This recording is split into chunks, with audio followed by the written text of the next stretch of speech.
Welcome to Speaking of Strong Style, where we discuss the news, issues, and events surrounding New Japan Pro Wrestling. I'm Steven Conway. With me, of course, is Jeremy Finestone. We are contributors to the Fight Game Media Network. It's opening day, Jeremy. Here we go. Baseball season is underway for most of the teams anyway. A couple of delays out there. And, of course, Dodgers and Padres started last week. But today is the opening day. My Chicago Cubs taking on the world champion Texas Rangers. I'm very excited. I'm going to the game on Sunday. I'm going to game 3 of this. But Logan Webb is currently in a little bit of jam against the Padres right now. And we got him. I got my kettle chips. I am ready to go. I'm ready to go. Everybody, Cape Cod, if you want to sponsor everybody. If Cape Cod wants to sponsor a podcast, I'm here for you, bud. We got kettle chips twice a year for Steven Conway's birthday, right. both on days that we ended up airing live today. That's right. On Wrestle Kingdom, aka his birthday and opening day baseball, this man opens up a bag of kettle chips, and he has his own snack down. My 2 favorite days of the year, I tell you, Wrestle Kingdom Day and opening day of baseball season. I just love it. So, what we didn't have this week, Jeremy, were New Japan shows to watch. There weren't any shows this week. But this gave me a chance to think about all of these very interesting events coming up. There are shows coming up this week that we're going to talk about. The company is traveling internationally to both the United States and a big event, an important event anyway. I don't know how big it's going to be in terms of attendance, but for the long-term future of New Japan, what they are taking very seriously is this trip to Taiwan that's coming up. We have a trip to Canada on the way with Resurgence. And, there are all these things going with All Together is back, where they're having a combined show with all the different promotions that are part of that, basically a trade group that they formed in the wake of the pandemic. And that's coming up.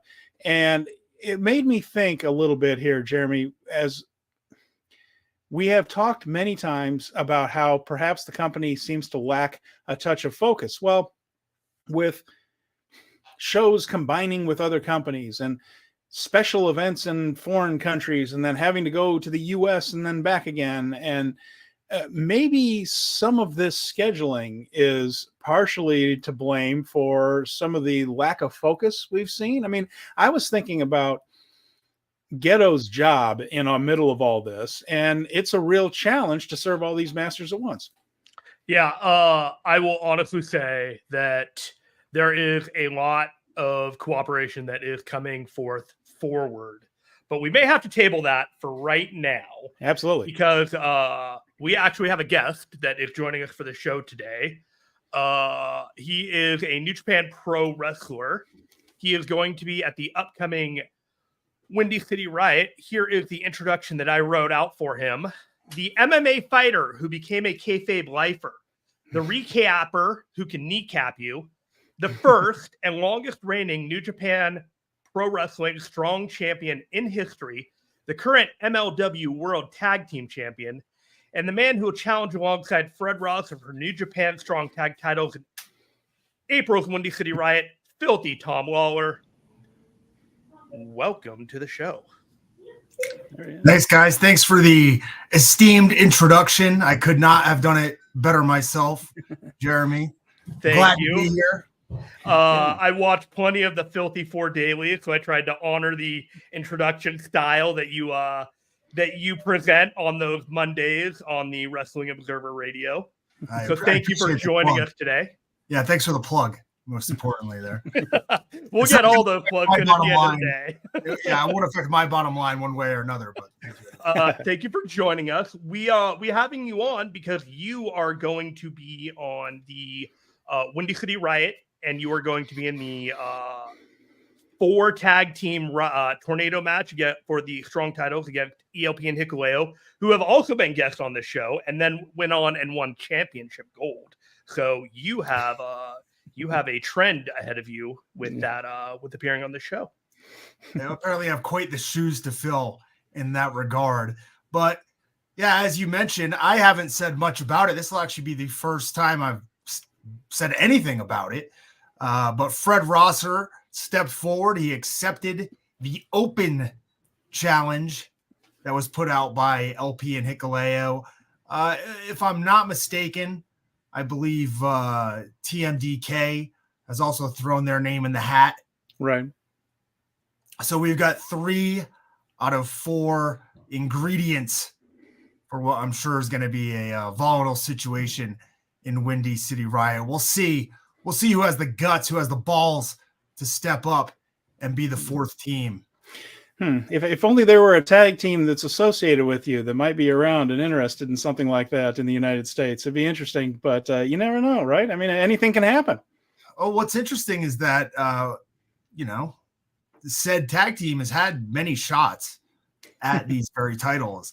And unfortunately, they have not walked away with them before. So, hey, the fearless leader of Team Filthy is going to do what maybe I should have done a long time ago, and that's lead by example. Hey, So, yeah. Now it's interesting. I did see. I was in Las Vegas. I got to see one of those title shots, and of course we're talking about Royce Isaacs, Jarrell Nelson, and West Coast Wrecking Crew. They have not been announced for the match. We don't know who that 4th team is yet, but that would always be an interesting situation. Well, but also, go ahead, Alex Zane, Lance Archer have made no bones about the fact that they want bigger opportunities out there. So there's always more people waiting in the wings. CMLL might throw some guys in there. It'll definitely be an interesting match. And your team, of course, you have a long history with Fred Rosser. You've battled each other over that NJPW Strong Championship. And I was at the match in Texas and Garland when you wrestled Rosser and ended up shaking his hand afterwards, which was kind of a big moment after all that those bad feelings. After wrestling somebody so many times over a title, intense battles you two had, and they were really terrific matches, really enjoyed them. It must be very interesting now to team with Rosser and to work with a guy you've had those matches against. You guys kind of know what you do in the ring, and it must be interesting trying to think of some ways to combine some of those moves into double teams and everything else. So what's that been like as you approach a match with Rosser and not against him? Well, to be fair, I think when you look at Fred Rosser and myself, you're going to be looking at 2 individuals, fighting for one common goal rather than 2 buddies who were hanging out afterwards and slapping hands beforehand. We may slap each other. That's a little bit enough. more likely. But it's odd because, Fred and I, as many differences as we have a lot of similarities as well. Obviously, the battles that we had over Strong, I would say were, some of the best times of my life, some of the best times of my career, for sure. But fighting against him for what seemed like an eternity, I gained a level of respect for the man that I don't think I believed I would have before I knew him. And being able to team with him, it's an honor for him, I'm sure. He brought a level of grit, especially when he shaved his head right in front of you. That you're just like, damn, dude, that's intensity that I see what you're explaining there, and that not a lot of people in New Japan have that level of grit and determination at the level of experience he has, and he brought it to you so much that the grudging respect makes just perfect sense to me.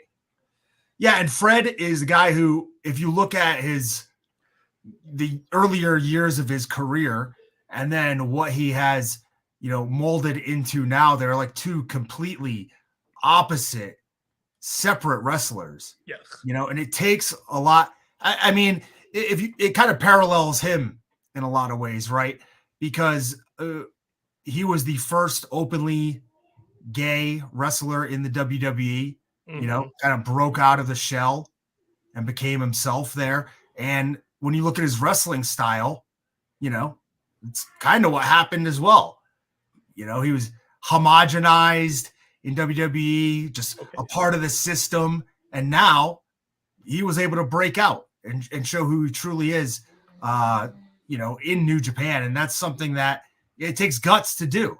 It takes balls to step outside of your comfort zone and try to go all the way with something like Fred did. And, I guess how could I not respect it? Sure. Well, it's another example of a guy who bet on himself and won. In that instance, because a lot of guys would have quit after that release. We've seen guys just leave. He the lost business a lot too, mostly to me. Well, he did. Yeah, that's fair. But again, as someone else who has bet on himself in the wrestling business and won, you have been through a lot of the independents and things. So before all that, of course, you had a good reputation as being an exciting pro wrestler. But I'm curious, how did your relationship with New Japan begin in the first place? Who approached you? When did that happen? And what were your thoughts? Were you enthusiastic immediately, or were you just thought, oh boy, New Japan, that's kind of a long way off? What was that like? It's funny that you say that you're talking to a guy who bet on himself and won, because that's not necessarily how I view the way that my career has gone. There's a lot more that I want to accomplish. There's a lot more that I want to do. I wish right now that this office I have with all these figures behind me was 5 times the size, and I had a whole library of Tadao Yasuda and Ogawa figures on the wall behind me. I'm not happy with the way that my wrestling career has gone. I'm not upset, but there's a lot more that I want to do and I want to accomplish. And I'm happy to have done what I've done so far in New Japan. When I look back at anybody who went through Strong or wrestles on these big Strong shows now, they owe me a debt of gratitude, because I was the one, and Fred and other guys, were the ones laying down that foundation. If it wasn't for us, there was not going to be a place during the pandemic for some of these guys to come back over from Japan and wrestle at in the US. And we put our all into that. I put everything I had into those years, into those tapings out by the beach in LA with nobody there. And then the years after that. And I'm not happy with the way things have gone since then. I'm not happy with not being at the top of the card on these Strong shows. I'm not happy with not having a full-time job over in Japan if I want it. I'm not happy not being on these Arena Mexico shows.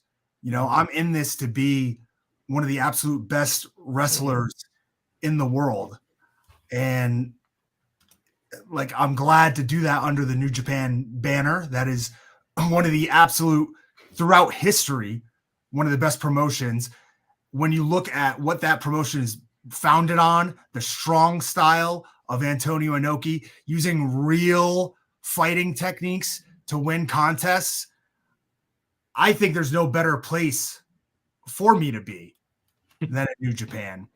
When you went to the G1, I got to tell you, that was I was so happy for you personally. And I was just like, this is that next step. And I was baffled that just seemed to be yep, that's it. I'm like, no, that can't be it. Your momentum was going. You had the New Japan Strong on your back as that first title holder for, I think, 11 or 12 matches for over a year. You were holding the entire promotion on the stateside on your back. And I'm not really sure a lot of people gave you enough credit for that. And so you got the G1, and then it just kind of seemed like, okay, we're going to focus on all these other wrestlers from all these other promotions. And it was like, but what about Lawlor and the West Coast Wrecking Crew and all the guys that you've been promoting all this time? What about them? So I totally see where you're coming from. Yeah, and if we want to talk about the West Coast Wrecking Crew as well, I was disappointed that they weren't in the World Tag League. So are we. Yeah, we said it on this show. They should be. I can sense their frustration, both with themselves, with wrestling, with me. I mean, kayfabe or not, we are a group in a lot of ways. And we talk a lot, and these guys put some of their trust into what we were doing in New Japan. And, I don't know that they've gotten the return on that they want. And if I were them, I might be looking for a way out.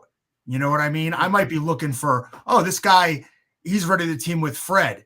this is our chance to break out on our own. So I can totally see that for themselves as well. And, to be honest, what I want is I want Royce, I want Jarrell, I want them to have the best careers that they can, whether that's with me or not. That I really don't care. You know what I mean? You just want the best for everybody. I remember those commercials. I mean, they can't beat me, so it really doesn't matter. Right. I remember those commercials watching on New Japan World all for the last 3 or 4 years of you and Danny Limelight doing that whole like merchandising shirt thing. They played that every time. And it's one of those commercials that sit with me. It's like all those guys, they were the grit. They were the backbone, and they all deserved the opportunity. And there was opportunities to go around, and I just don't get why, they have to step over you potentially to get the opportunity because the company wasn't able to give them opportunity up to this point. Well, I mean, I don't think they'll do it, but that's what they're forced to do, and it sucks for everybody. At the end of the day, I mean, I can put blame on one person if I'm not where I want to be, and that's myself, right? So I've got to make sure that something changes for the better. Sometimes you make a change and it doesn't work out the way you want it to. But it's up to me, to kind of carve my own path. And hey, if it's side by side with a guy that I didn't expect to ever be teaming with, as a former primetime player, I don't know if I have to break that out. We're in the ring together, but I'm sure he'd enjoy it. I think a lot of people would enjoy it if you pulled that one. Yeah, it would pop. It would pop the crowd. There's no doubt about it. People... Just try not to run accidentally underneath the ring, all right? Yeah. Titus never lived that one down either, yeah. Well, let me ask you this, Tom, though. I'm curious about this, going back to that G1, though, which is, for New Japan fans, they're real interested. Was that your first trip to Japan as a pro wrestler? As a pro wrestler, yeah. I had been to Japan prior, visiting military bases with other fighters, doing like seminars, but that was the first time that I had been there as a competitor of any kind. I thought when I was younger, I thought it would be as a fighter for sure. Sure. And I consider myself retired from mixed martial arts, but a lot of times what you see over in the ring and cage in Japan, is pro wrestling. So if there's ever a chance for me to fight in Ryzen or another Japanese promotion, I would jump at that chance. So when they approached you, but I'm assuming somebody from New Japan approached you about the G1.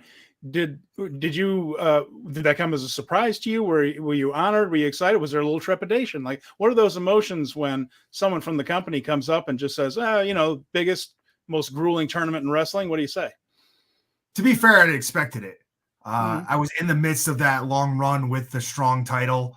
I figured, what's the point in doing this if they're not going to at least use this in some way, and what ended up happening was that, that Strong title reign was used, I guess, in a couple different ways. Like, one was to get the belt on Fred, and another was, and I don't know that this was the plan.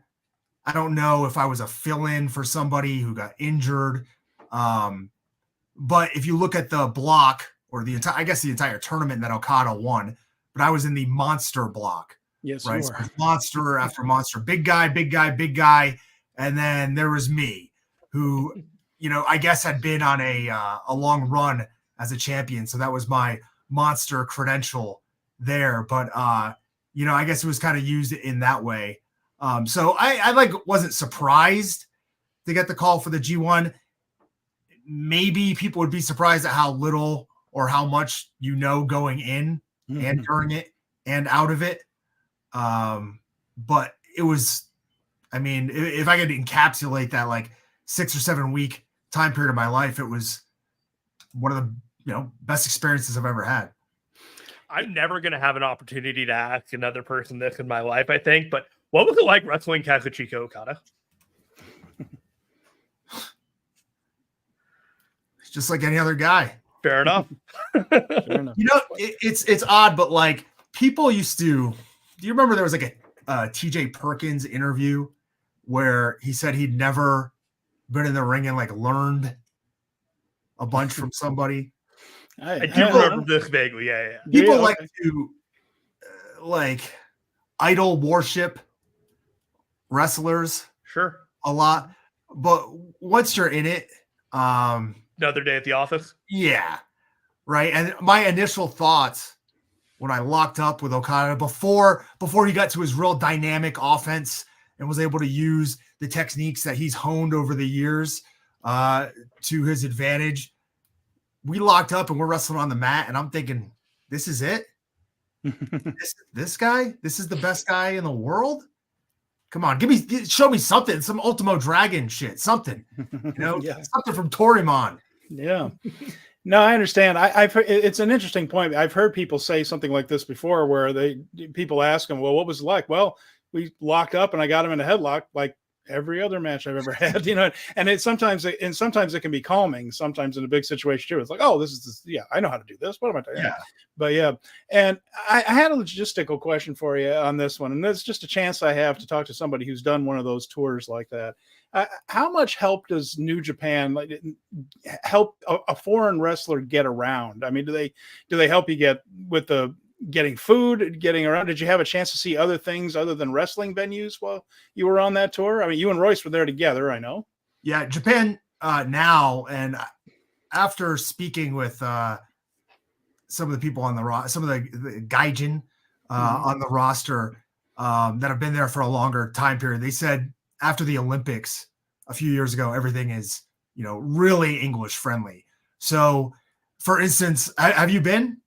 I have, yeah. I was there in 2019, best 11 days of my life, basically. Okay, yeah. So, like, if I wanted to go somewhere, I would just put it on Apple Maps, and it would tell me exactly what train station, platform to go to, what time it was going to be there, how much the fare was. They have really done a great job of making it visitor friendly, as they should. Unfortunately, their economy is not doing too well. But anybody that has like the opportunity to go should go and spend all of their money there while they can, because it's a great place. But New Japan, like there's a bus, obviously, that transports you from show to show. Most of the the baby faces are usually in one hotel. The heel faction is usually not in the same area, so you don't hang out with people who you're actually not teammates with a lot of times. So everybody's experience is a little bit different in that regard. Going over as Team Filthy was a lot of me and Royce hanging out. Yeah, it probably was. Some of the other guys end up in Chaos or another group, and actually, they hang out with those guys the whole time. TMDK, they hang out with those guys. So it's kind of up to your own little group. Another thing, and I know that fans have probably heard about this, but maybe they don't understand the extent of what it goes on to, but there are sponsors, fans of wrestling who are very, very happy, and they're not doing it, like, as you mentioned, they have altruistic motives, right? They enjoy wrestling. They think it's cool to buy your merchandise and take you to dinner and to show you stuff. So if you get set up with the right, sponsors, who really, these guys end up becoming your friends more than anything. But they are more than happy to show you around. So I was able to see a lot of stuff. I've been to Ribera a few times, of course. Yes. Matsunaga's Steakhouse, Tokyo Sky Tree, the Hiroshima Memorial, Nagoya Castle. I got around. That's great.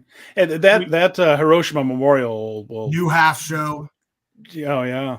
That some of those memorials and things will just change your life too. Just walking around that stuff, it's pretty powerful. But it's such an amazing place, and I'm glad that you did get that chance there.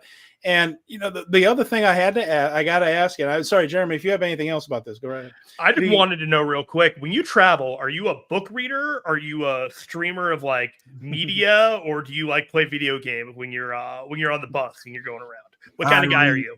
read or watch. It's either read about wrestling or watch wrestling, essentially. Did you get to Tudoocon then, the big store there? Or? Oh, of course. Yeah. Every time I go. I think the shortest amount of time I've spent there is 2 hours. I've got quite a few figures on that back wall behind me. I have a Muhammad Ali Inoki program from their fight that I bought for it was like $100. I couldn't believe it. No, I've got that's I'm doing the weatherman thing. That's Mitsuharu Misawa autograph I bought at Tudoocon there though, and it's it's a place where you can easily get lost and happily so. I figured that I was hoping they would just let me take a sleeping bag and stay overnight, but no. We only got you for a few more minutes, but I know Steven had a question for you about Stardom, so I'm gonna give him the reins on that one. Your match at Historic Crossover, you teamed with Shuri against Zack Sabre Julia, as we call the team there. I just have to, I know you are a fan of that promotion overall, correct? Yeah. Yeah. Was that as much fun as it looked? Because you look like you were having the time of your life in that match, working with them, selling for them, all that kind of stuff. I mean, that just, that's one of those things you never really think you're going to get a chance to do until all of a sudden it happens, right? It was I hate to keep using this, but I mean, it was one of the best times, one of the best experiences I've had wrestling for sure. I fell in love with Stardom watching Shuri, so to be able to team with her, she's also was in the UFC. I mean, to be real, I was a better fighter than she was in the UFC. I mean, I'm just okay. Goes without saying, but still, hey. But to be chosen to team with her was amazing in the first place. But they don't speak any English, maybe Julia does now, but trying to team with Shuri, trying to come up with any sort of idea to get us on the same page was like pulling teeth. You know what I mean? That is to put it mildly. So I think any expression of happiness you see on my face during that whole time is probably like, oh my God, I can't believe this is actually going properly right now. And we're accomplishing stuff in this match. Yeah, Zach had it up on you. Zach speaks Japanese, or at least enough to get by. So he had a bit of a one up on there. He could actually talk to Julia. So, yeah. All right. Well, cool. What else you have, Jeremy? You are currently already a world tag team champion in MLW right now with Davey Boy Smith. Are you going to be bringing that title with you to Windy City? And B, with you being in the World Titan Federation, it seems like you've got beef with guys like Satoshi Kojima, who are New Japan familiar. What's going on there? I mean, I don't know what's going on there. There's some sort of working relationship. Well, why are you guys? What is the World Titan Federation? You guys have all banded together, and you're trying to take down Kojima. Well, we actually have possession of the MLW World Title. Okay, you do have it now. I apologize. Yeah, I don't know why running everything over there. I don't know why Kojima. Oh, we stole it from Kojima. We took it. I mean, 9/10 of the law is on our side. The other 1/10 is right here, Tom Lawlor. So I gotta that possession is 9/10 of the law. Has anyone ever heard that phrase outside of pro wrestling? I'm just asking. Like Arn Anderson said it in 1986. It's stuck like glue. It's perfect. Yeah, it's legit, isn't it? In wrestling, it sure as hell is. You could use that in as a plaintiff or whatever. Oh yeah, I'm sure it worked perfectly. What was the question? I just wonder, are you bringing the title with you to Windy City? I don't travel with that sort of fair enough. That sort of stuff. That requires an extra bag. Yeah, you know what I mean. Everybody knows are your sights set on taking the heavyweight title from Kojima someday? Is that where we're going there in MLW? Is you trying to not only be the tag champ, but go after? I mean, a match between Tom Lawlor and Satoshi Kojima would sell some tickets. Yeah, we squared off, I believe, last in maybe October or November, right, of this year. And let me just say, as a 20-year-old watching Japanese wrestling, Kojima if he wasn't my favorite, he was certainly one of my top 2 favorites. And every time I'm in there with this guy, he hits me, and all I can think is like, really? That's it? This is what I watched for years and years and years. This is what was putting guys down in All Japan. Like, how old was Tenryu that you were able to chop him and beat him up like this? Right? So anytime I get a chance to show that old turd who's boss, I'll take it. One of my favorite guys to wrestle against, because I know that eventually he's just going to break in half. His brittle bones are going to collapse. It might be in the War Chamber tomorrow, but if not, then I'll go find him afterwards, whether it's in MLW, whether it's in New Japan, wherever it is. I wish those matches were popping up on I know the Kojima matches are, but I know the Riddle has a match with Ryohei Oiwa tomorrow. Kosei Fujita. Kosei Fujita, that's right. That one will probably pop. I think his match that aired against Bad Dude Tito might have been up there as well. So yeah, that was a great one. That was a fantastic match. Best 5-minute match you'll see anywhere. Tom, why don't you go ahead and get any and all plugs? I know you're wrestling in Washington tomorrow night and then Windy City, but anything else that you got, man, just put it out there. Yeah, you can check me out on Twitter and Instagram at Filthy Tom Lawlor. As Jeremy mentioned, tomorrow night, I'll be in Tampa for the MLW War Chamber against Satoshi Kojima. On Saturday, I'll be at I believe it's a Royal Quest Casino in Spokane, Washington for Relentless Pro Wrestling.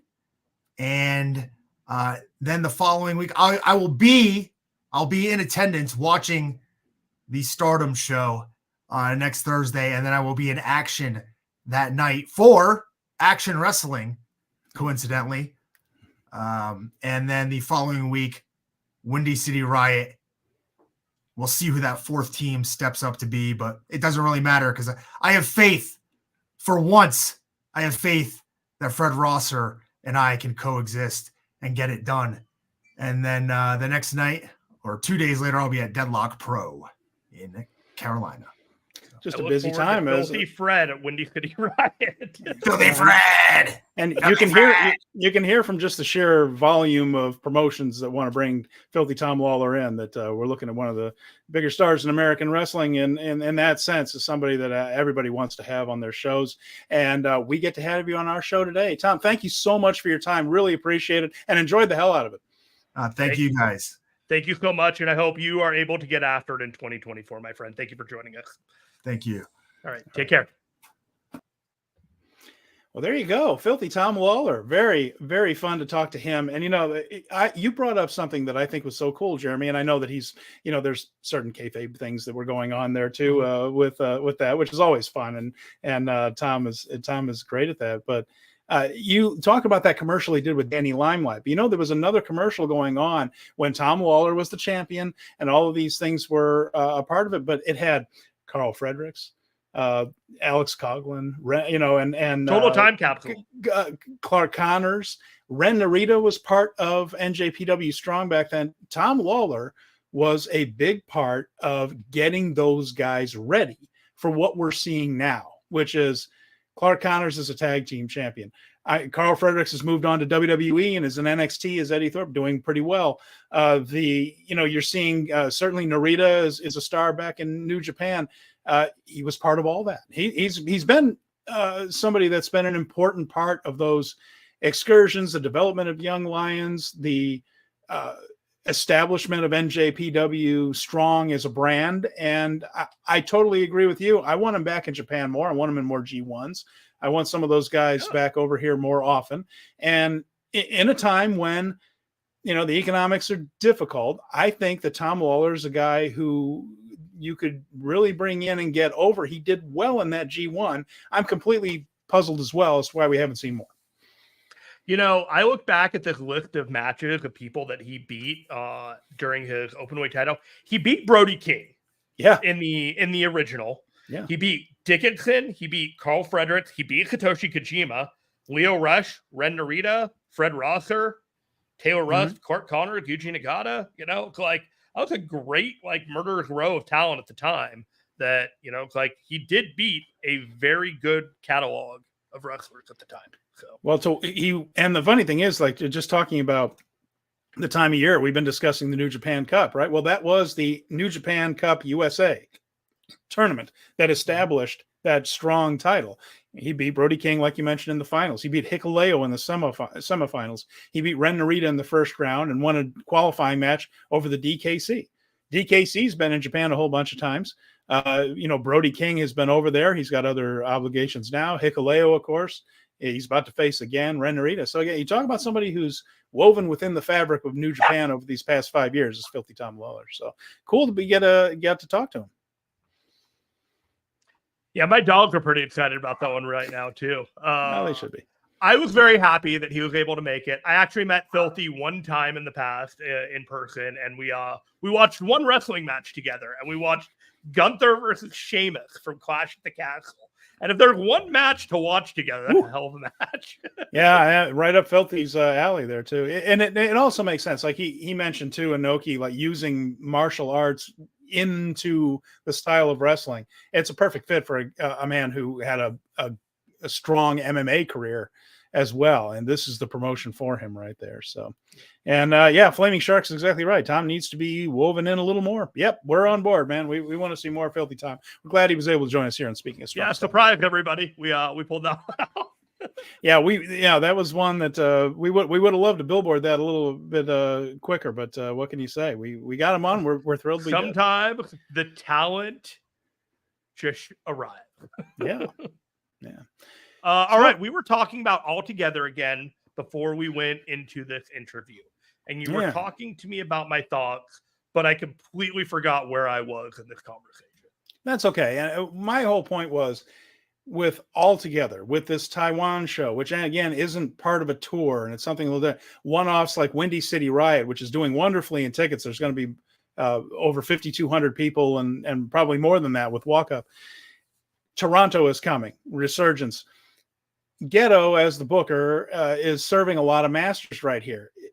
Perhaps all of these special events, combined events with other companies, trips to new countries, is that why we're seeing perhaps less focus than we have in the past years? Part of that might be Ghetto's burnout, but I also just think it's a real challenge for a booker to put something interesting together for all of these that fits into a coherent story. Just because it's not the usual rhythm of Road to Tour, big show, tournament, Road to show, big tour. All of a sudden, here's what my point, I guess, is what I'm saying. I don't know if I'm making this well enough. Here's what the IWGP champion, whoever it is, has going. So the world champ we know is going to be at Sakura Genesis. It's Naito defending against Yota Tsuji.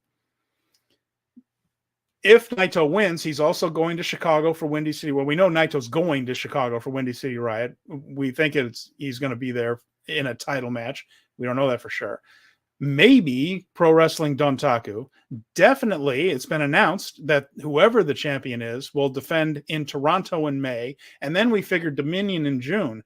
That's a lot more singles matches than the IWGP World Heavyweight Champion normally has. More title, in a shorter period of time, closer together. You got to come up with challengers and stories for all these. Maybe that's why we're not seeing the focus we've seen in the past when New Japan's in its regular rhythm. Does that make any sense, or am I just? It looks like they're trying to build gates and create sparks, but there's too many things going on at once. I am having a hard time thinking about Windy City. And then 2 days later, they got that show in Taiwan. Mm-hmm. And it's like you're splitting the crew in half for sure. You're more than likely filling it with Stardom talent over there as well as Windy City probably. So you're splitting Stardom up as well. And it just seems disjointed for the sake of just trying to drum up as much interest. You're like, oh, hey, this is the date they have. Well, I guess we're doing it that day. And then, so altogether, just feels like a cooperative so that they don't have that kind of disjointed nature, like everything feels disjointed. I like that All Together is basically an effort to undo that. And I feel like it's going to take some time because we got like 2 events coming out of this. One in May and then one in the fall. One in June. One in June. Okay. So again, they're coming a fast. Couple of matches here from that. Yeah, we do. And let's go ahead and get to that. We're getting a little bit out of order, but we'll talk about this thing here. And so all together, this is a trade group they put together. And the idea of this is there are a lot of promotions involved. Noah's there, All Japan, Big Japan, Dragon Gate. I'm DDT is in there. TJPW, which normally don't play well with others, are in there. Stardom's in there, of course. And more than that, just a lot more than that. There's a cyber fight and things.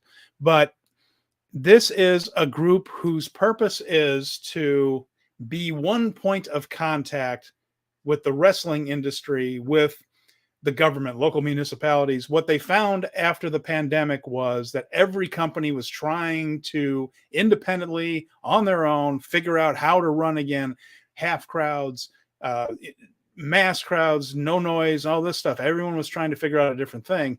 And it got very difficult for everyone. And they figure, well, this is something that other industries do, is they have a trade group and they pool those resources. It's not all about like becoming one company or anything like that, but it's when there is something important going on, it's like a pandemic. And often it's as mundane as how these industries are taxed by local governments. They have one point of contact and negotiate. Part of that is they said, we're also going to be doing some joint shows. Not a lot. They talked about 1 or 2 a year. They've announced 2 so far. On May 6th, all together will be at Budokan Hall, the spiritual home for All Japan there. And it'll benefit January 1st earthquake victims. And of course, there was a big earthquake on New Year's Day that did a lot of damage, hurt a lot of people. And it was a pretty rough situation there. So this is a benefit for those folks. 3 matches have been announced. And one is all the presidents, Jeremy. Did you like this? This is NJPW president Hiroshi Tanahashi, Noah president Naomichi Marufuji, and the Cyberfight president Sanshiro Takagi. So all the player coaches, so to speak, taking on the House of Torture, Evil, Yujiro, and Ren Narita. And we also have Shota Umino, Kato Kiyomiya from Noah, and Yuki Ueno from DDT. They'll be facing, and this one I'm looking forward to. This could be fun. Konosuke Takeshita, who is, of course, part of DDT and AEW, Yuya Uemura, and Shun Skywalker from Dragon's Gate. That match should be a lot of fun. It's going to be a lot of fun. I'm super excited for this. And then we have the Bruiser match. That we have Tomohiro Ishii teaming with Daisuke Sekimoto from Big Japan. And our dad's fighting the evil of pro wrestling. That's perfectly put. Ishii and Daisuke Sakamoto, Big Japan, against Jeff Cobb and the man who is sadly separated from Tomohiro Ishii at birth, Masa Kiyomiya from Noah. And we'll see these two go head to head again. Twin brothers from different mothers. Meaty men clapping meat match. I hate to go a week without getting that phrase in somewhere. Man. There for that, man. So, I mean, those first 3 matches, this ain't bad, is it? I am immediately more interested than All Together again last year. This show and meat. Oh, God. All right. We're having fun today. It is. We're having a good light show. Oh, it's my friend's birthday. It's opening day. I have kettle chips. You're not taking away my bad mood. It's not happening. We talked to Filthy Tom Lawlor on the show. You can't bring me down. You can't. Just, you got a beer, open a beer. Whatever. Everybody else should just relax today. Cannot bring me down. No, but seriously, hell of a good start to this show. I am totally interested. I keep looking at this. I'm like, this match is going to be awesome. Yeah. And Colin mentions TJPW aren't on the first show. Well, that's the most TJPW thing that could be, is them joining and not cooperating with it. But they might never. Speaking of like total BS hilarity, let's talk about the King of Pro Wrestling. Yes, we'll do that. I wanted to mention one other thing about All Together before we move on. There's another event of which we have no matches for yet on June 15th in Sapporo. That's coming in Sapporo. And pay-per-view details for outside of Japan are yet to come. In Japan, it'll be on Abima. which is that little streaming service with a pay-per-view arm there. Sometimes you see that hashtag in the upper corner of New Japan shows. But there apparently will be an announcement of pay-per-view details for All Together outside of Japan. They have not announced those as I feel of like yet. you could make that available on Wrestle Universe and New Japan World for the same price, and it wouldn't matter. I would like that. Yeah. So the week ahead, we have a house show in Toyama on Saturday, March 3rd. That's when New Japan goes back on the road. That one's not appearing anywhere on NJPW World. That's just going to be a house show. It's all preview tags. Shizuoka now. This is where we have our match for the King of Pro Wrestling title on top. This will be video on demand on NJPW World. So this will not air on NJPW World Live. It'll be posted later. How many people will really want it on demand, Stephen? I'm actually kind of interested in this one. So I am too. but it's the main event of the show on March 3rd. Now, this is part of the local initiative that the Great Okan has to bring pro wrestling to all points of the world and incorporate something from the local flavor, both literally and figuratively, into the match. So they offered up Tonga Low. This was tanked, right? We always have a vote. Each person brings their stipulations. Well, this one was clearly designed for Great Okans to win because Tonga Loa just had a regular old Texas deathmatch style thing that nobody was interested in. Now, they got the Rural Revitalization Program. Here is the match. I'm going to read the stipulations here. Real quick. Did you hear the ratio of how much this won by? I have it right here in front of me, 72.2% to 27.8. But it was not supposed to be close. It was not supposed to be close. That's fantastic. Round 1 is a 10-minute match where every pinfall attempt counts as 1 point. So there you have it. There you go. That's the first part of it. 2 out of Round 3, one. right? Okay. Round 2. God, I love this so much. Round 2. After you do that, after you have the 10-minute match where every pinfall attempt is a point, there's a 5-minute eel eating contest. I'm not making it up. I'm so in love with this. They have to just slam eel for 5 minutes. That seems like you could probably eat a lot of eel in 5 minutes. I mean, so like whoever's bucket is lighter at the end. I don't know how they're going to do it. I guess, yeah, how many pieces or whatever it is. Flaming Shark said meat. So we're going in there. Going in there. Eel meat is, it's I actually love unagi. I do too. But it has a texture. It's not for everyone. Sure. No. And then the last bit of it, little can go a long way. Shark is on board. I guess he is as a shark. Unagi, he is a shark after all. Unagi is so good. Great Okan is a genius. Well, I'll agree with the genius part. I'm a big Great Okan dude. But okay, now after that, after you have eaten as much eel as you can shove down your gullet in five minutes, round 3 is a strap match. A strap match where they're joined together with the leather strap, and you have to touch all 4 corners consecutively to win. So there you have it. That is so I listened to Wrestling Observer Radio this morning, and Brian Alvarez made an argument that you have to go all in on this match, and I agree with that. You need to go all in if you're going to do this kind of match. And he explained a scenario, and I'm angry because I didn't think of it first, number 1. I'm also angry that if they don't do it, it's a huge disappointment. So, do we dare speak its name on the air here? You want to do it now? I'm going to play the scenario right now. Tangaloa and Khan go 1-on-1 on the first one on each, and in the final round, if they're doing the 4 corners and all that, yes, Tangaloa has it, but he slips on an eel. Gets the final ring buckle. At least it's not House of Torture. If it were House of Torture, they would sneak in an electric eel and zap him, and he'd fall over unconscious, having been electrocuted. I was absolutely in love with it. I am charmed by it. I am fine with stupidity in pro wrestling. I do not need everything to be like the sanctity of the ring must be preserved at any given time. I'm just worried these guys are going to barf up their eel doing the strap match. Oh, that's man. just not. That is not going to be easy.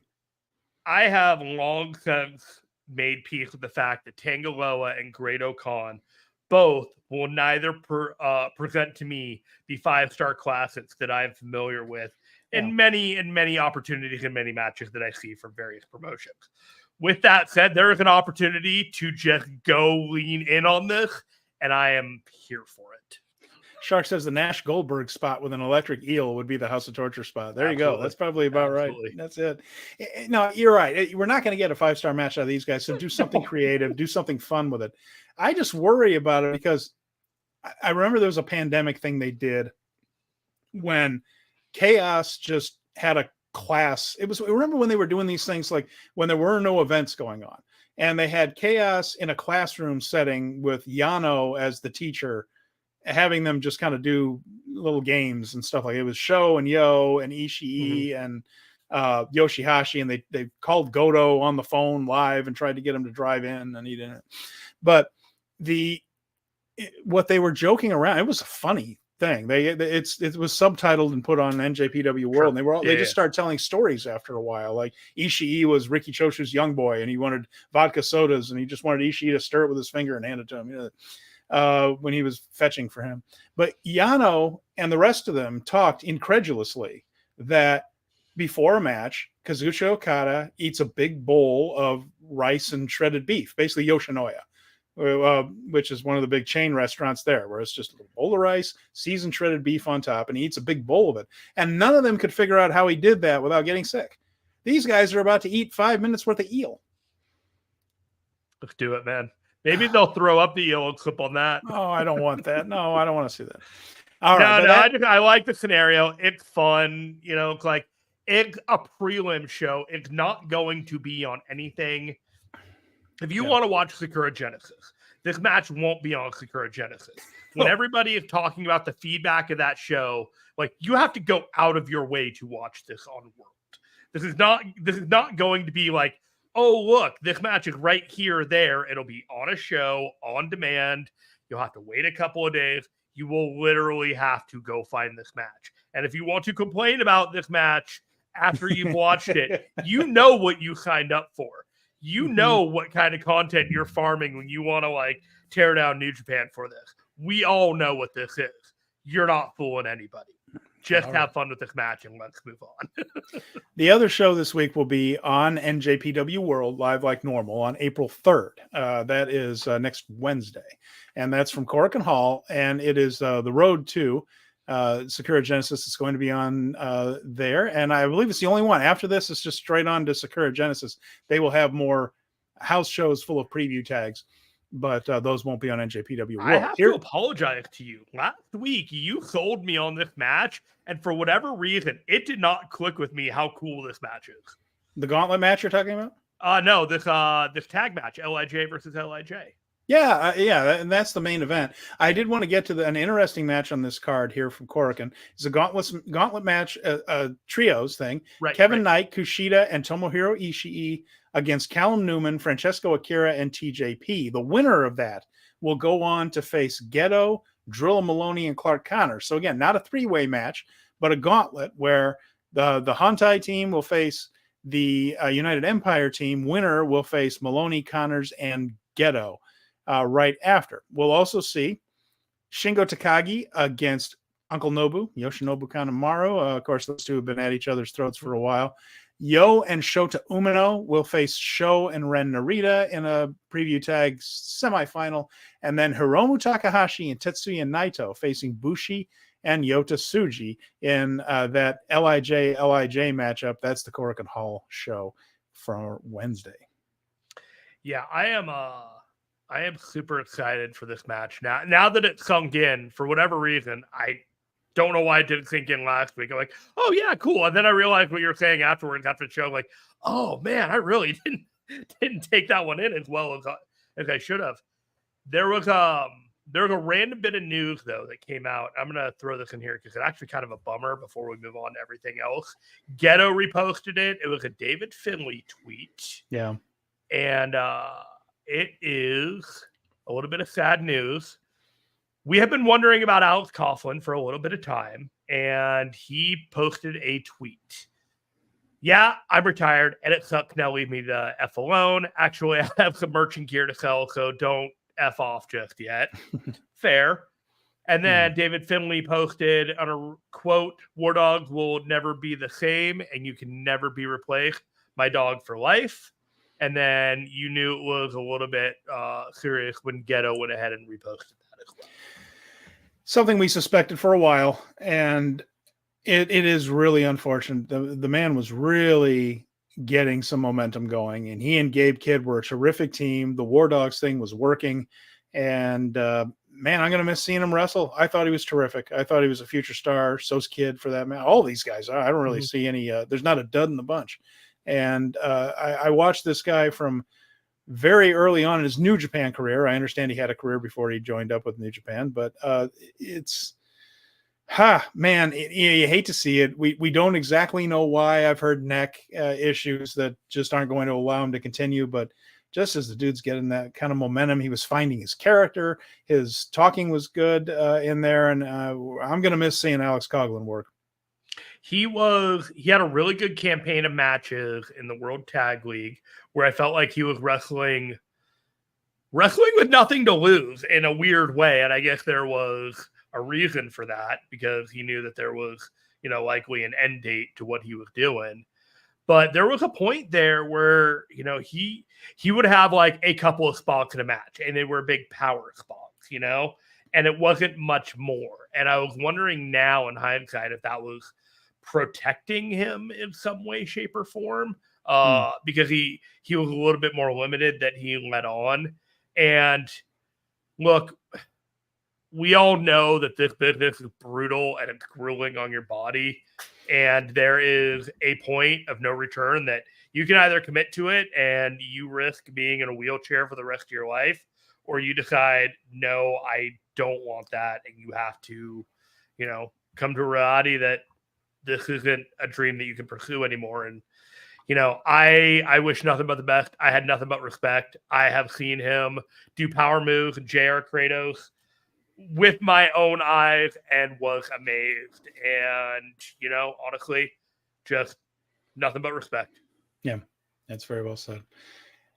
So we'll move on from that. Now, next week, we're going to have a full preview of Sakura Genesis, of course. That'll be coming up right here. And I'm just going to read off the card here real quick, or the highlights of it. Not every match right here, but there are some interesting things on this show.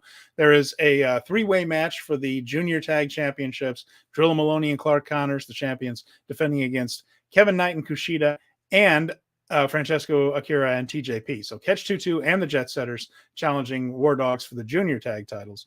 We'll also see the heavyweight tag titles, IWGP ones. There is Yoshihashi and Hiroki Goto. Bishamon will challenge Chase Owens and Kenta. I still can't believe they have the tag titles. When we had that conversation, like, I really can't see Kenta and Chase Owens winning them. And then they win. And here we are. And it's like, they're fine. It's not a big deal. But I still can't see him as champions. It's tough. Yeah. But IWGP Junior Heavyweight Championship match, the challenger Yo against champion Sho. It's amazing. This wasn't, this used to be old every time that they faced off, and it feels kind of fresh. Not totally, but kind of. They've done a decent job building it up, I gotta say, with the stealing of the belts, and not just doing that, but then like somebody grabbing it and then stealing it back and having decoys and all that stuff. They made it fun. Yeah, the babyface stealing the heel's belt is a strong campaign for success. Special tag match for Shota Umino and John. It works against House of Torture, though, doesn't it? Because there's nothing you can do to House of Torture that's going to build empathy for them. So the idea that they're getting screwed with back, that works in this case. And Yo's done a decent job of looking just unhinged enough to make it work. Every time making the backstage comments and hiding behind the little banner and just doing the goblet smile, I got away with it again. One of the ways to get over, because again, House of Torture is over as a heel faction more in Japan than it is in the West. We've mentioned that before, but the pushback on it will get a babyface over. And if you fight a little bit of fire with fire, it does get a pop out of the crowd. I think Yo's done a good job with that. So I think it'll be an interesting match. They can both wrestle well. There's no question about that. We'll also see Jon Moxley back in a New Japan ring before Windy City Riot. He and Umino will team up against Jack Perry and Ren Narita in a special tag. We'll see Shingo Takagi challenge Evil for the Never Openweight Championship, and Tetsuya Naito versus Yota Tsuji for the World Heavyweight Championship match. This show in the United States, Jeremy, is going to get lost in the shuffle. This is WrestleMania Saturday. Yes. And there are all those other special shows going on. I mean, Shayna Baszler's doing Bloodsport. Tom Lawlor is going to be there. He mentioned a couple of those shows. We got Card of Honor is going on that weekend. Yeah, there's a lot of interesting stuff going on. There's Outside of that weekend, this is a pretty interesting show, though. And I'm going to obviously watch it because we're going to be talking about it the following week. We're not doing a special show because, again, lost on WrestleMania weekend. But there's some good stuff on this card, Jeremy. I'm looking forward to Sakura Genesis, considering we didn't know a lot about this card a few weeks ago. I think they put something together pretty decent here. Yeah, I'm feeling pretty good about it. It's not the blow-away card that's like, oh, this is can't miss, or feels like it has the potential to be show of the year. But I think that's all part of tempering your expectations for New Japan in 2024. There's not a lot that's going to be show of the year, but there's solid campaigns of a top to bottom card that has a chance to outkick its coverage, if you will. For kind of like behind the scenes bit, Steve and I talked about doing a post show for this, but because of WrestleMania night 1 and night 2 and Cody and Roman and everything going on, it just felt like if there's a title change, we'll do a show on Monday. That feels like a way to go if we absolutely if it comes to that point, but it doesn't seem like it's going to be. You've got Jon Moxley there. And why is Jon Moxley there other than to face off with Naito face to face before Windy City to set up for that big pay-per-view show? You're doing the preview a week early there. I'm sorry, but we're just talking the thing. But with that said, we are going to do a post show for Windy City, and we are going to have a guest, and it is going to be Josh from We Weren't Stiff, who is going to be plugging in live from Australia. We got plenty to talk about Genesis next week, so I'm not worried about that at all. I'm very long-winded. So we will be doing a live show on that Friday night, talking about everything that happened at Windy City, because it will feel like a newsworthy Friday night show. So there we go. And Colin mentioned something here. He said, off topic, but did you see that Kyoto banned tourists from taking pictures of the geisha? They were harassing them too. Come on, people. We can do better than this. Foreigners in Japan. We can be better than this. That was the thing where they had to put a special thing out for Julia, because I guess some Yahoo was trying to meet her at the Las Vegas airport or something. Let them be, folks. Let them be away from the ring. Let them be. And the geisha, for the love of God. I mean, Kyoto is one of the. You see geisha a lot of places, but you see it more in Kyoto, the ancient capital of Japan there, and those women are just trying to work. Leave them alone. I know that they're not like the naked cowboy and the guy in the bad Mickey Mouse suit in Times Square. They're not there to take pictures with you for $20. That's not their job. Or Las Vegas, this guy's dressed like the Avengers on the Strip, and it looks they're all there. They're not there for your amusement. They're not a decoration to laugh and point at. It is part of their culture and part of their existence, and their existence is not there to amuse you, unfortunately. Let's take a look. Do you mind, Jeremy, if we go through some of Dunstan's questions? He submitted a few right there, and they do apply to some of the stuff we're talking about. He says, do you think the heavyweight tag division is stuck in limbo with the lack of exciting feuds? I think that that's something that there are a lot of titles right now. You can't do everything all at once, and I think their emphasis is elsewhere right now. We have a junior heavyweight tournament coming up. We've been dealing with the New Japan Cup and trying to get Tsuji over, apparently. So I do think that they have taken a bit of a back seat at the moment. They kind of parked them with Chase Owens and Kenta for a minute. We'll see what happens, because if Bishamon takes them back, then no, I don't think they're stuck in limbo. And I think the story will eventually be TMDK going after them hard. And that is kind of where this whole thing is going. But I think there are other things they want to wrap up before you do that, and then bring that in as something new instead of something going on in the background behind 5 other things. Right now, there's this whole Jack Perry Shota thing. There's LIJ versus LIJ going. And so you can't push everything all at once. And so I think that we'll see that heavyweight tag division pick up. And once, I believe the TMDK will, unless they leave the company or something like that, will eventually win the things. And then we'll have a really, really good team as the champs. And then it takes on a higher level of importance. TMDK is the frankly elder statesman of tag teams in New Japan right now, from besides Bishamon, who is perpetually in the hunt. And while popular, it does feel a little stale to have them on top again. So there's that concern. I also kind of look at Riddle and Jeff Cobb as a potential tag team down the line that they could go with as well. But once you get to that point, the pickings do get a little bit slim. It's like you have a top guy and then another guy in a stable kind of thing, like the Evil and the Ujiros to fill out the gap sometimes. And it doesn't feel dedicated to the division. And, it's like, that's kind of what they have to make do with when they don't have a whole lot of money for a whole lot of extra people. So, at this point, it's a necessity to de-emphasize the tag division and go with the guys, good hands, and keep the feuds a little bit light until such time where they can really both put the money, time, and effort into building the tag division. And I feel like that's more Dominion and then after the G1. Yeah, I mean, just 5 guys could put together a team to go after Shane and Mike too. So there are options at this point. Just 5 guys. The tag team should be Sonata and Taichi, and then Yuya should be focusing on singles campaign. But I don't know if they would feel the same way in New Japan. I bet Sonata and Taichi don't, but that's not always up to them. Dunstan also asked, which of the young guys do you have your stock on currently? Well, Tsuji. He seems to be the one they've decided this is his time now. He won the big hair versus hair match with Uemura. He's won the New Japan Cup. We don't think he's going to win the world title, but he's definitely a guy that is now, I would say, a consistent main event level guy. As far as other young guys that I have stock in, I mean, eventually I think Kosei Fujita is going to be a big junior heavyweight star. Yeah. And I still think it's going to happen for Shota Umino. I feel like they are dragging their feet on that, but there could be some things simmering right now with Moxley. I hope this ends up, whenever the big blow-off match is, whether it's Chicago or elsewhere, that he goes over Jack Perry and gets his big win there. I still feel like they're taking too long, but I think they do believe heavily in Shota Umino. Just with the entrance, the amount of time they spend on him, I feel like they still believe in him, but so that's somebody for down the road. But right now, Yota Tsuji is the young guy that's really taken off.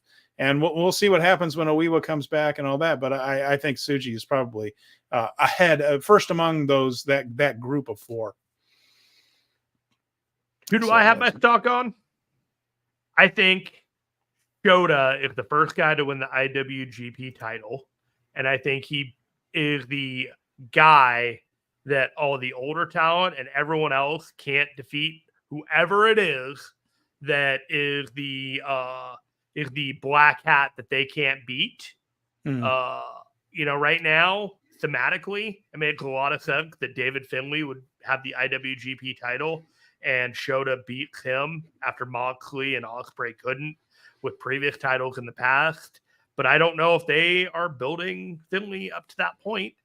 But ideally, Shota should be the first one to win the big one at Wrestle Kingdom. I think that they all have something to offer. I think they all have potential, and they're all going to be main eventing for a very, very long time to come. But I think Shota's the front runner. Yeah, Shark thinks so too. He says, I think Umino has a way to go, but he'll get there. He says, might as well give Shota a mid-card title or something, though. Yeah, well, we thought they were going to do that with the Never title and didn't flip and happen. And right there, I was talking about the 4 guys. I was talking about Ren, Shota, Yuya, and Yota. Those are the 4 that could be in the conversation to win the IWGP first. Gabe Kidd is going to be that was also mentioned there. Gabe is definitely going to be somebody coming up there too. So let's see who else. I'm worried Gabe Kidd will get poached somewhere else before he really gets that run. Yeah. What else he mentioned here? With AEW becoming more and more stacked, do you think more excursions would be a good idea now for both companies? New Japan needs fresh blood and AEW needs some talent to get reps or be proactive. Perhaps. Here's my thought on that. From an economic standpoint, if you can make a deal where AEW is paying part of the salary to bring somebody in, that might be a decent way of doing it. Like if just to get them reps, like you said, or get them experience. That's not a bad deal. This is where those working relationships can help with CMLL and AEW. As far as long excursions go, I don't know. I think tours and such. I'm very curious to see what we get in Best of the Super Juniors, because it's going to give us a good indication of the G1 World Tag League. Are they going to fill this out with people from their working partners? Because, and I don't know the answer to this, Jeremy, maybe you do, but when Teton comes over to New Japan, I mean, it is, New Japan pays him while he's over there, I'd imagine. I don't know how all of that stuff works. I know that when a guy goes on excursion, New Japan's still paying him even when he's on excursion, but I'm just not sure how all that New Japan is paying for that talent in addition to whatever CML already has as contracted talent for a guy like Teton. When you are talking about AEW, there hasn't been a whole lot of excursion situations, and the Jack Perry situation is far from normal. So we can't really use that as any kind of barometer. It can be used as a test case if things go well, despite the origins of it happening. But Tony, he's got Ring of Honor, and he's got AEW, and he's got a lot of toys in the chest cabinet, and he already hasn't shared them when he could with New Japan beyond the occasional Lance Archer and this and that. Shark says, not sure how often Tony Khan will want to foot the bill for guys he's not using. Jack Perry's a bit of a special. Well, but here's the thing. There are 100 guys in that roster he's not using that he still pays. I mean, you could seriously shave 50 guys off the AEW roster and not miss a beat, and he still pays a lot of guys to stand around. But I still expect New Japan to courtesy pay these guys as well. It's like, oh, hey, we're not going to give you, you're going to come over here and we're not going to give you any money whatsoever. That's weird. but if the thought is that Tony Khan's not going to pay somebody not to do anything, he does that constantly. There are a lot. They all have their tiered contracts, and the guys that we're talking about are not the guys making all the money. And if you're not making all the money, you're not making a whole lot of special allowances in that contract. We're not talking about the Will Ospreays and the John Moxleys and the people who negotiate these special writers for the thing. We're talking about the lower level talent who, quite frankly, don't have as much of a say about their career and how they're used as much as these top stars. So we have to delineate who we're talking about here when we're talking about excursions and how Tony Khan is using these talents that are on the lower end. Let's see. He said, do you think it's, he also asked, do you think it's time the company stopped teasing splitting the world title back to the two belts when they've done it countless times? I haven't heard too much. I've heard a little bit of talk. I don't really want to see any more about that. And he asked, it leads into this question. Do you think the company won't get rid of belts? Because that would mean the fans were right about adding more belts than necessary.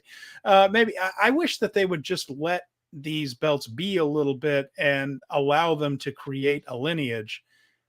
I think the best way for these titles to be established is to stop screwing with them.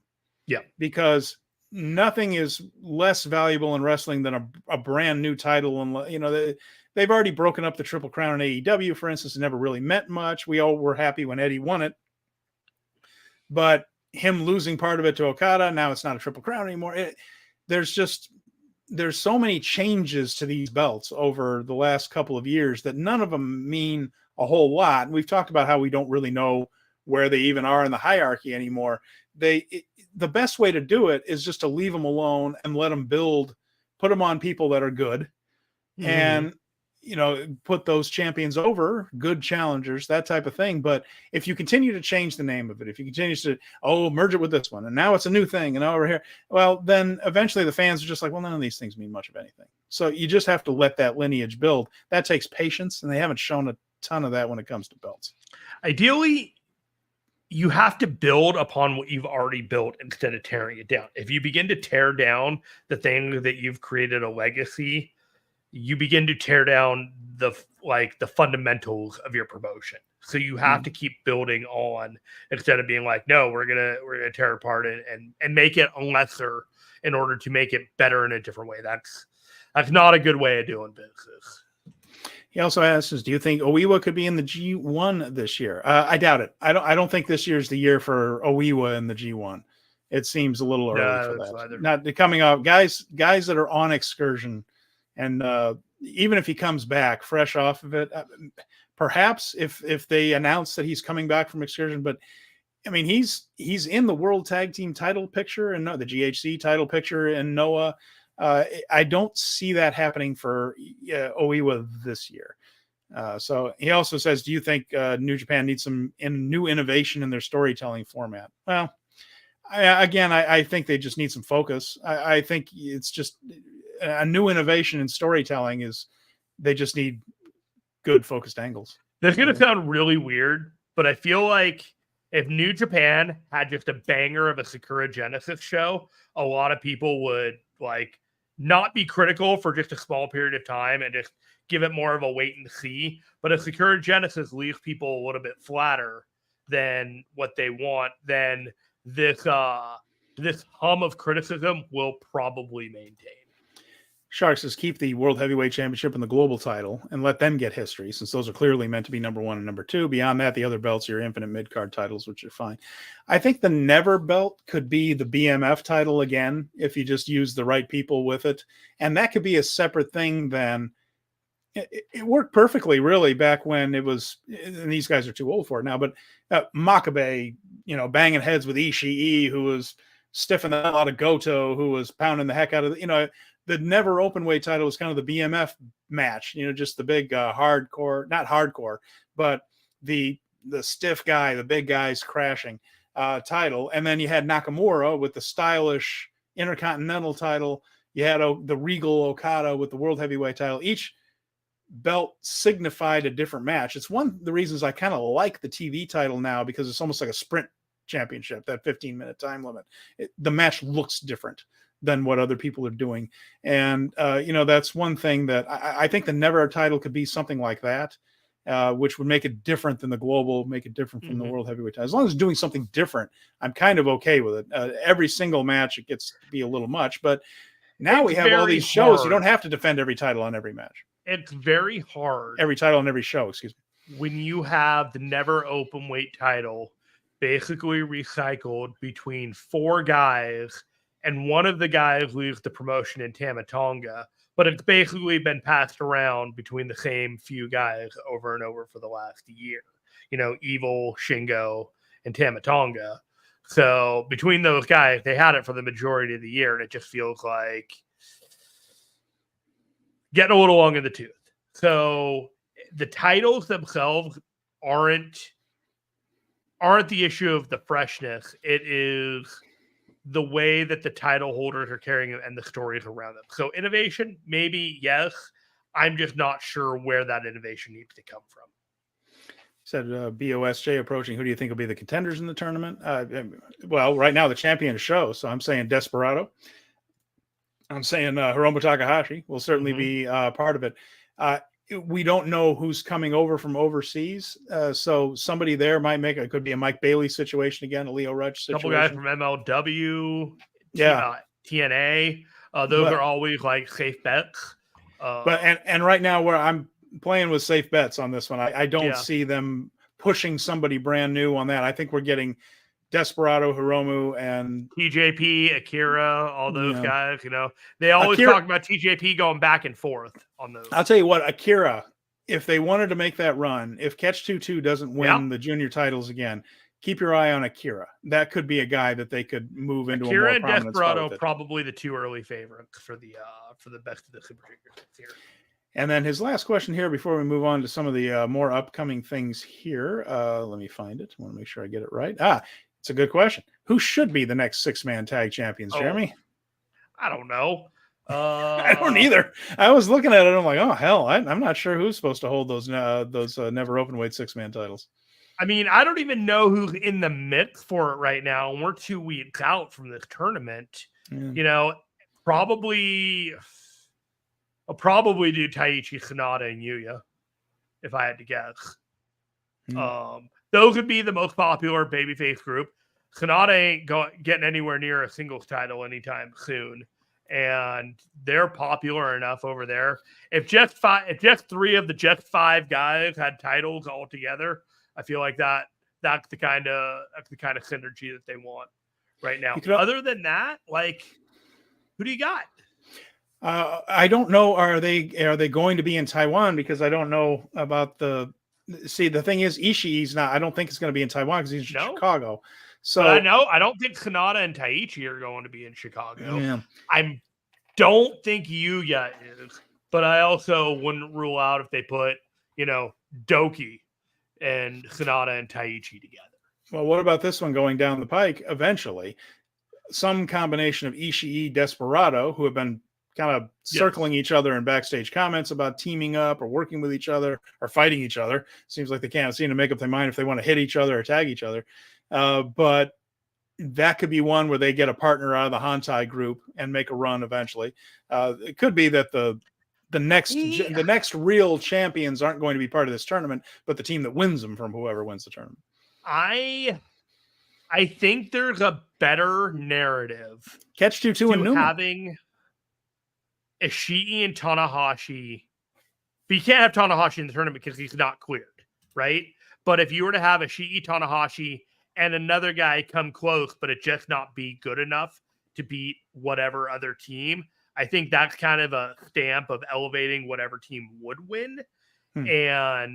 But you can't even do that because Tanahashi isn't there. So I see Ishii and Desperado and another person in there, but I don't see them being the team that prevails because unless they're just like, all right, we're just going to put it on Ishii and Desperado because they're popular and we just need to do that right now. And I am of the mindset that I hope that they're not in that mindset. So we move on from that. There's some questions there. Good questions, guys. Thank you, Dunstan, for submitting those, and for everyone else, Shark and Colin and all that, for weighing in on them. We definitely appreciate that. And after that, so we've got a lot of things coming up. We've been mentioning these things kind of scattershot, but let's go over the order. We mentioned Sakura Genesis on the 6th. The next big show after that is Windy City Riot on April 12th. We'll have a post show thing here on the Fight Game Media YouTube. That will be an NJPW World pay-per-view. That's where you can catch that one. And we already mentioned the tag match. It involves Tom Lawlor and Fred Rosser, ELP Hikuleo, TMDK, and someone else. We briefly mentioned this match, the Riddle and Kosei Fujita match that will be airing tomorrow night for MLW. Usually ends up on YouTube. Will most definitely end up on World at some point. And then we have also in Windy City Riot, Shota Umino versus Jack Perry in a special singles match. Now, Nick Nemeth will be facing Tomohiro Ishii. That's not for the global title. There is a storyline reason for this. Nemeth has gone on social media with a video and said that he wants his first title match to be against Tanahashi. So he's going to wait until Tanahashi's healthy before he defends against him. But he wants the toughest guy you got. That's not Hiroshi Tanahashi. He's getting Tomohiro Ishii in Chicago.